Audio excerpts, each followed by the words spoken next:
What's the deal, YouTube? It's your girl, Miss Honey. Happy Memorial Day weekend to everyone. I mean, I don't know if I should say happy since it's the memory of servicemen who have passed, but yeah, I hope everyone had a really great weekend with their family and their friends. Georgia was absolutely gorgeous this weekend, and I obviously took full advantage of being outside and just being au natural. So I hope you guys had a wonderful weekend. You already know what this is. This is Real Housewives of Potomac season 2, episode 8. And it was the episode I think everybody's kind of been waiting on. They've been giving us little snippets of this fight between Ashley and her husband Michael for a few weeks now, so it's good to finally see everything sort of play out. Before we get going really good here, you guys, go ahead and hit that subscribe button down below if you are not already subscribed to my channel. I promise you won't regret it. We have a ton of new show reviews coming out. Queen Sugar, I'm thinking about doing Game of Thrones if I can do it right. Power. So we are just going to be back to back reviewing, much like we were doing when Underground, Greenleaf, Black Ink Crew and all that stuff was on. So go ahead and subscribe and hit that notification bell that lets you know whenever I come out with a new review. You will get a notification for it, and you can join the notification gang, okay? And of course, give me a thumbs up. That lets me know you like my content. It lets YouTube know you like what's going on over here on Miss Honey's channel, and I would super duper appreciate it, you guys. Okay, so without further ado, let's get into Season 2, Episode 8, Real Housewives of Potomac, War of the Darbys. War of the Darbys.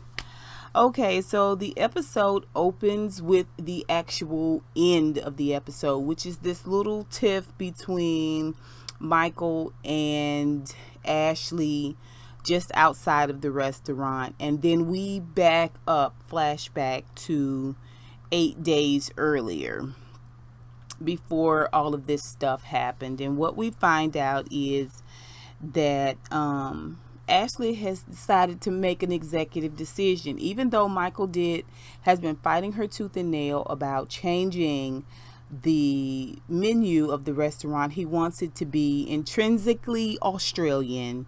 You know, she is realizing that they need to incorporate some things on the menu that aren't so Australian, because people aren't necessarily buying emu and kangaroo meat at this really high rate.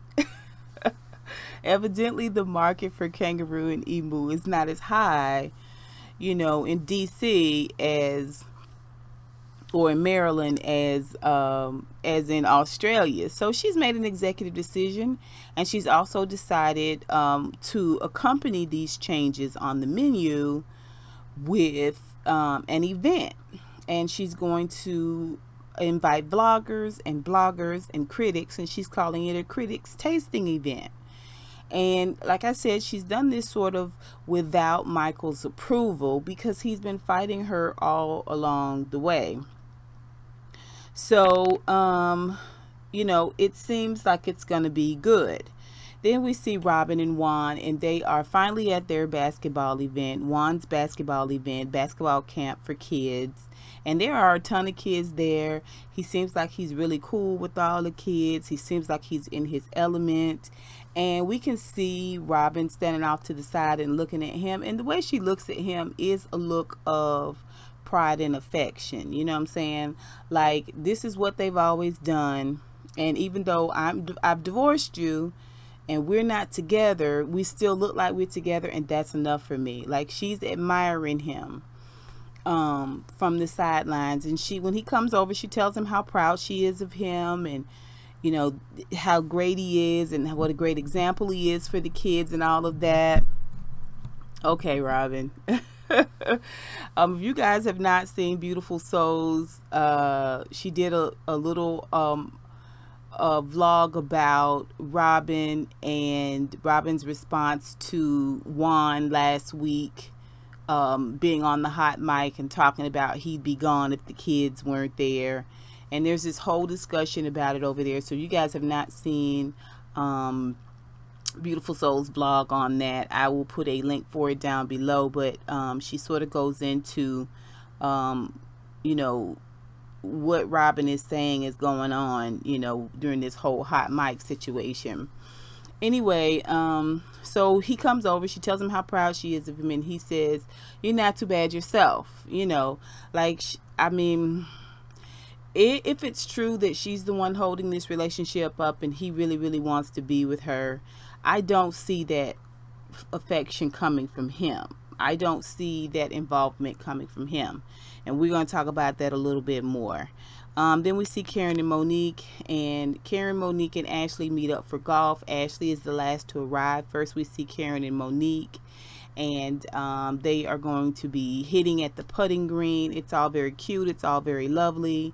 Monique is not having a good time, you know, much success hitting the ball until she begins to picture Gizelle's face, which she tells Karen that. And Karen is like, girl, no, what's she do now? Now, first of all, Karen, you know, last week you told Gizelle what Monique said about her being a trick after she left Monique's party. Okay, so you know you keeping shit going in a way, but at the same time you want Monique to give you a little bit more. Girl, no, what she say, girl? No, I don't like that. I don't like that. That's messy Karen. That is messy Karen, you know. And to me, if you really, really want to stay neutral, okay, if you really, really don't want to be a person that's disloyal, like, I don't guess you think you feel like you owe any loyalty to Monique, but just do what's right at all times, and you don't have to worry about that loyalty stuff. Just do what's right, which is when you talk to Gizelle and Gizelle got something to say about Monique, try to squash it. And when you talk to Monique and Monique got something to say about Gizelle, try to squash it. Don't keep it going. But I guess you got to for the show, right, Karen? I guess so. All right. Ashley shows up, and Ashley finally tells what happened when Gizelle and Robyn and those came into her restaurant and was acting crazy. And she also told a little bit about why Sharice was mad. And Karen finally steps up and says the right thing and does the right thing and just lets her know that's not cool. You don't, if you got something you want to tell Robyn about what's going on with her husband, her ex-husband, or the situation, or something you heard, you pull her to the side and tell her yourself. I mean, duh, everybody knows that. Same thing with Sharice. Stay out of it. Just stay out of it. If they don't want to talk about it, if they don't want to discuss it, if they don't want to participate in discussion, leave it alone. Let it go. Move forward. Absolutely the right advice. Hopefully Ashley is going to take it to heart. But she says, then like we see Chris and Monique, and they putting the kids to bed, and then they having a little me time for themselves. And this is one of the reasons why I like this show. Okay, is that you do see couples interacting in regular couple ways, you know, and not having these sort of stage conversations where they really talking about other people in the show. Like, I just I could just appreciate a snippet of real actual family life as opposed to all this stage drama. So that was a nice moment. And then we see Kevin and Gizelle. They are going out on a date, and Ray and Karen is their double date partners, and they go to this sort of go-kart driving range, which was weird because they both were not dressed for that type of thing. But I mean, you look even more fabulous in heels and a tight bandage dress when you're at the go-kart range. So I guess it just levels you up. It's ridiculous, ridiculous, ridiculous. And you know, this gives them an opportunity to talk about relationship, where things are going. So Karen pulls Kevin to the side and talks to him, and Gizelle stays with Ray, and Ray talks to her. And so they're having these simultaneous conversations in different parts of the building. Ray is telling Gizelle that she's not getting any younger. Her kids are going to get older and they're going to move out and she's going to be by herself. She's not going to always look this way. It's not in this harsh, direct way, but he does get to the point that he doesn't want her to be alone and that she needs to think about settling down. Well, she's already been married. If she never gets married again, I guess it's not necessarily that big of a deal, you know, but being married does not equate to not being alone. It's a lot of people that's in marriages, long-term marriages, and are completely lonely. But I digress. He had a good point, and you know, Gizelle can eat the meat and spit out the bones. All right. So Kevin and Karen are talking and she's grilling him, and you know, Kevin's not a pushover. He's got some very concrete ideas, concrete standards. He speaks on those. He wants to be married again. And you know, Karen thinks he's cute. She thinks he is a really great guy. She's not so sure if Gizelle is essentially good enough for Kevin. She thinks Kevin is good enough for Gizelle, but she thinks Gizelle is, you know, too much of a strong personality for Kevin. And she tells Gizelle this later on when Gizelle comes over. So we see Michael and Ashley, and they are getting up in the morning and he's kissing her goodbye, going to the office, and she talks about how they used to be real cuddly in the morning and cute and sweet. That gets old with everybody. And you know, he asked her about the photo shoot, you know, so he knows about the menu changes. She's let him know it's not like a complete and utter secret. And he worried about the guest list, you know, the whole time. Now he's real estate by trade, okay? It is his money that has gone into this restaurant. He does consider this his restaurant, but he's on his way to office to have a meeting about the real estate game. But first he wants to go over some of his concerns with her about this menu changes, the photo shoots, the guest list. He doesn't think it's a great idea to invite the girls, and she's just like, go on, don't worry about it, this is fine. So evidently she's trying to, you know, get him to this point where he is accepting it. But of course he's got his little ways that he's pushing back on these changes all along. Okay, so then we see Robyn and Juan. It's Robyn's mom's birthday, and her little boys want to help her cook this birthday dinner for her mom, and it is a family event. All right, so Juan is, you know, meandering around the kitchen. He's helping the boys. He's doing his little part, but in the back of his mind, you can tell that he's trying to exit stage left. This your mama birthday, all right? I don't really technically have to be here for this, technically, you know. So he doing what he got to do to get to that point to where he gonna run out to the store and get some milk.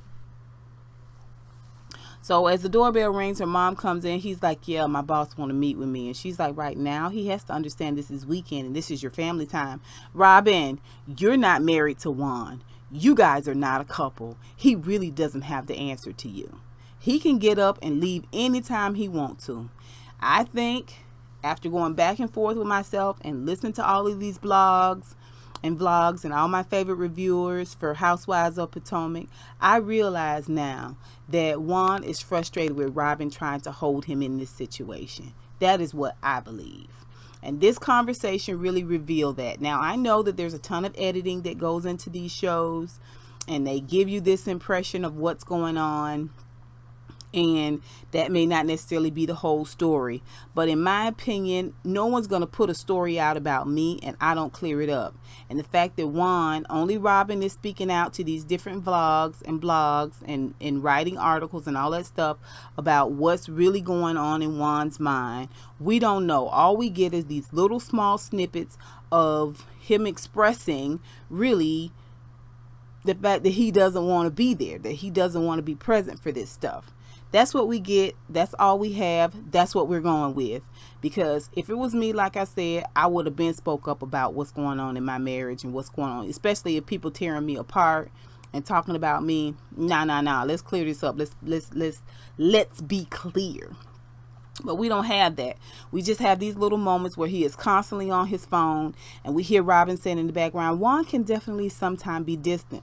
That's because he's not married to you. He want to do his thing. He want to wild out. That's really what he want to do. He wants you to be Robyn, the wife and the mom at this house, and then he want to go and do his own little bitty thing. And every now and then when he can't find reliable booty, you will do. But for the most part, take care of these kids, take care of this house, and just call me if you absolutely positively need something, or if it's about my kids. That's really what he want. Why he not saying it and why he not doing it, I don't know.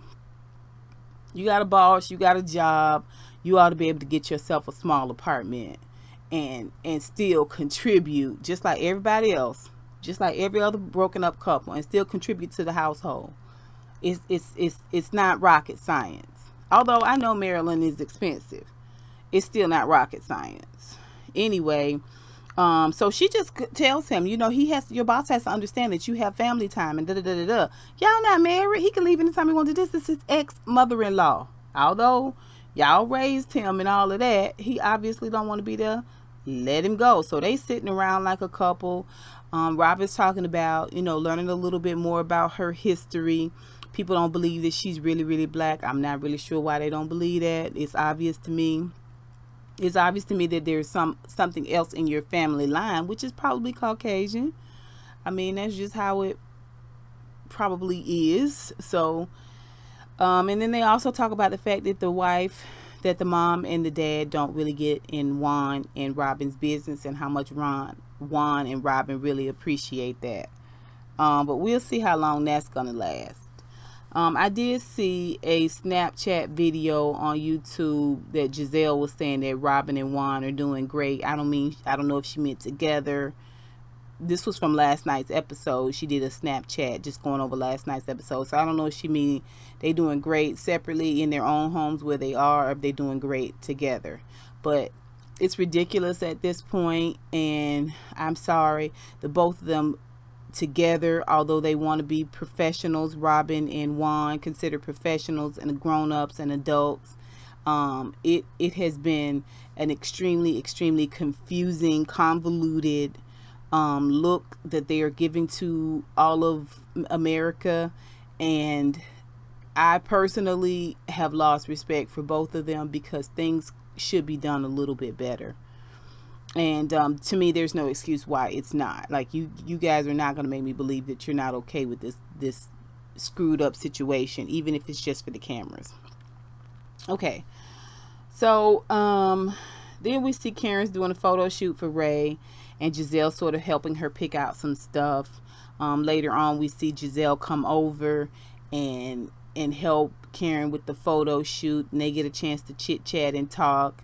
And this is when Karen tells Gizelle that she thinks that Kevin is probably gonna stay in the friend zone with her, because they have two different personalities.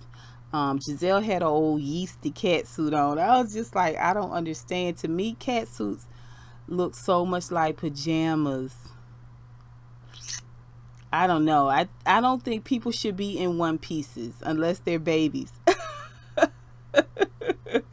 I don't think grown people should be in one pieces. To me, that's just the way it is. I need to be able to separate my clothes so I can go potty. I'm not trying to expose my titties to go pee. But I digress. Anyway, so let's get to the event, the Critics' Choice event. We get to the Critics' Choice event, and this is where we see this argument. It starts from the gate before the guests arrive.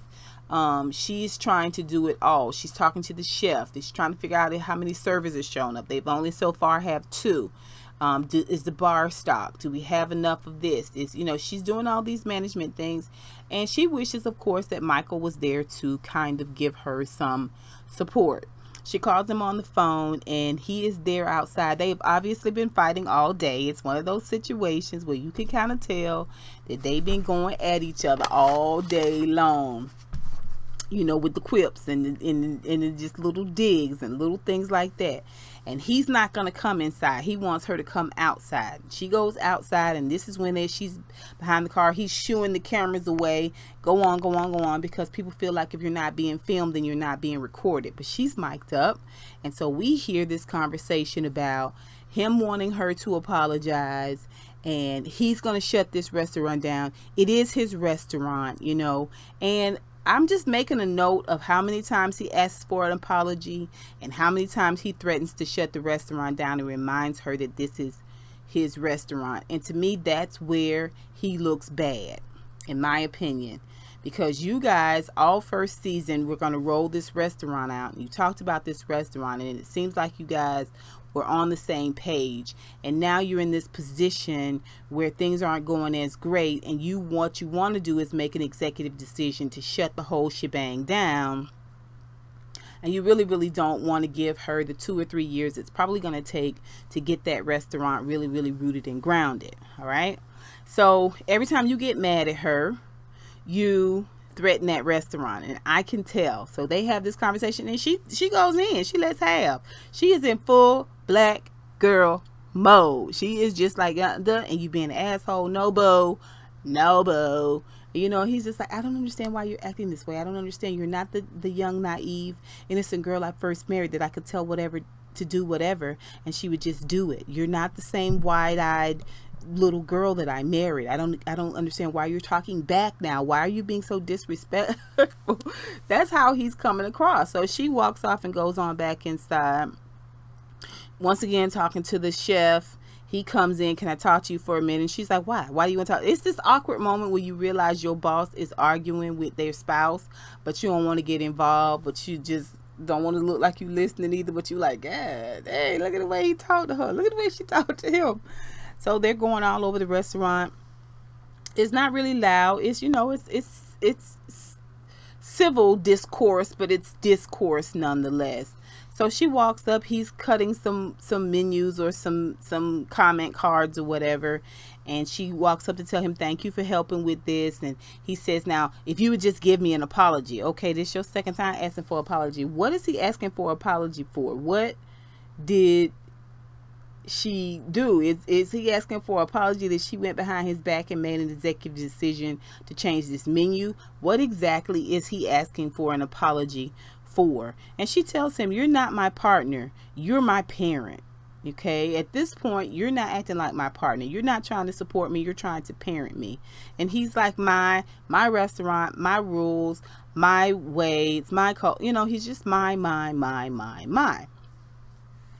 And you know, like I said, I don't know what he wants an apology for. And she's just like, okay, well, you want an apology, I want some respect. You know, I mean, I was like, boom, bam. So event is starting. Monique and Christopher are the first to arrive. Monique gives her rave reviews. It looks really beautiful in here. It looks really pulled together. This event looks great. Proud of you, Ashley. I love it when people lead in with positive comments. Okay. Then who comes next? Robyn and Shasha. Obviously they're obligated to be there because they are part of the show, but Robyn does mention that even though she feels like what she said to Ashley was right, the way she said it and how she said it did not come across, was not good, and she needs to apologize for that. And I think she needs to apologize for that too. We never actually hear her apologize for it, but she does admit that she thinks she needs to apologize. And this is something someone else said, I can't remember who, but Robyn's behavior is completely different when she's not around Gizelle. She's not half as nasty when she's around Gizelle, when she's not around Gizelle, and this just proves it. Shasha is just playing it cool for the moment. All right, so then we see Karen and Gizelle come in, and Gizelle comes in, you know, with a full orchard of shade trees. Like she comes in the door with shade trees. She's always talking under her breath. She's always interjecting, even if there's someone speaking on stage or someone speaking, you know, down the table. She's always got a little comment under her breath to say, and it's always nasty. Always shady. So then, you know, as they're getting going good, the restaurant is full, it's chock full of people. We see all these different chefs and critics and all of this stuff, and you know, they make this announcement, Michael and Ashley, about welcome, thanks for coming. And of course, whatever's going on in their relationship bleeds just outside of that. And it's this awkward moment where you realize that they are obviously having a bit of a tiff between the two of them, and it's coming across in the conversation. Get to the event, all the food's coming out. We see Monique and Chris talking to Michael while Ashley goes outside, and they want to know more about the baby, when they're planning on having some babies, and all this, that, and the third. And later on, when Ashley comes over and sits next to Michael, you know, Chris and Monique tell him it's not easy, but you have to make some time for yourselves. You have to separate business conversation from personal conversation, and don't bring business into your personal time, and so on and so forth. It's good advice. And Michael and Ashley seem like they take it to heart. Meanwhile, when Ashley goes outside, she talks to Robyn, Gizelle, Sharice, and Karen. And Shasha is just playing it cool. She's there, like I said, under contractual obligation. And so finally, Ashley says, are you going to talk to me, you know, Sharice? And Sharice is like, what do you mean? And she's like, look, I hope you will talk to me, because I want to apologize. I went too, you know, I said some things I shouldn't have said. And Sharice was like, yeah, I just feel like you went too far, and all I was trying to do was tell you that you need to just be cool and mind your business. You know what I'm saying? Just lay low with just buzzing around everybody's business.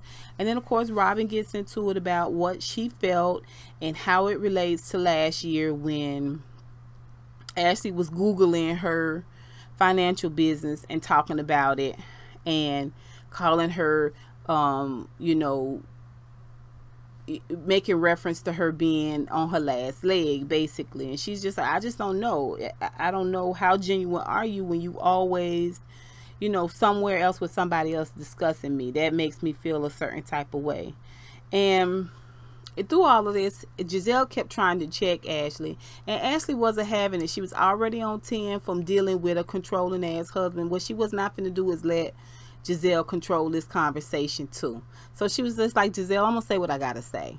And so finally Karen is just like, what's going on, Ashley? What is happening? I'm hearing this one common thread, which is you are acting out in a way that leads me to believe there's something more going on. And Ashley finds it, says, you know, I'm having struggles in my marriage. I'm having struggles with my business. And I guess I have been projecting that on other people. I guess I have been focusing on other people's business as a way to avoid dealing with my own stuff, and I apologize for that. And they seem like they all kind of have a little come to Jesus meeting. Sharice says that she thinks that they all need therapy. I do think that Robyn should, and Gizelle both should have apologized for rolling up on that girl in her restaurant. She apologized. I think everybody that said something or went too far should have apologized, okay? And maybe it did happen, we just didn't see it on camera. And that was it, you guys. That is, in a nutshell, Real Housewives of Potomac, War of the Darbys. I don't think that this whole Darby situation is over with the Land of Oz. That's their restaurant. I do believe that Monique and Chris could benefit, could be a benefit to Ashley as well as to Michael and Robyn and Juan. Having the conversations could be a benefit. Being friends with other married people could be a benefit. I do think it is a mistake for a lot of these single women to be on these shows that are about wives and they are not actually wives. I think they add an element to the show that is just creates more drama, which I guess that's good. We love drama. So the show ends and we see where it leaves off, that we see that Ashley says if the disrespect from Michael becomes a pattern, she will not stay in this marriage. And this is the second time she has referenced leaving him. So he has a measure of control, and obviously she feels like she can leverage her staying in the marriage against his controlling behavior. So she has a measure of control, he has a measure of control, and until they come together, they're gonna be like, okay, you do this, I'm gonna do this. Well, if you do this, I'm gonna do this. You know what I'm saying? So all very interesting, you guys. Thanks so much for watching, checking out my channel. Again, if you're new, hit that subscribe button down below. Remember to give me a thumbs up and leave a comment. What did you guys think of this episode? What did you guys think of the fight between the Darbys? And what did you guys think about Gizelle being on her best behavior? I think this is as good as we're gonna get, you know. What did you guys think about the conversation between Juan, him trying to get out of the birthday dinner and all of that? Like, I just felt like he could have walked out if he wanted to. Why was he acting like he needed her permission? Like, they totally act like they're still married. I want to see the divorce decree. I really do. I want to see the divorce decree. At this point, it all seems like a real big lie to me. Like, are y'all really divorced? Okay, you guys, let me know what you think. Put it down below. Until next time, honeybees. Mwah. Ah.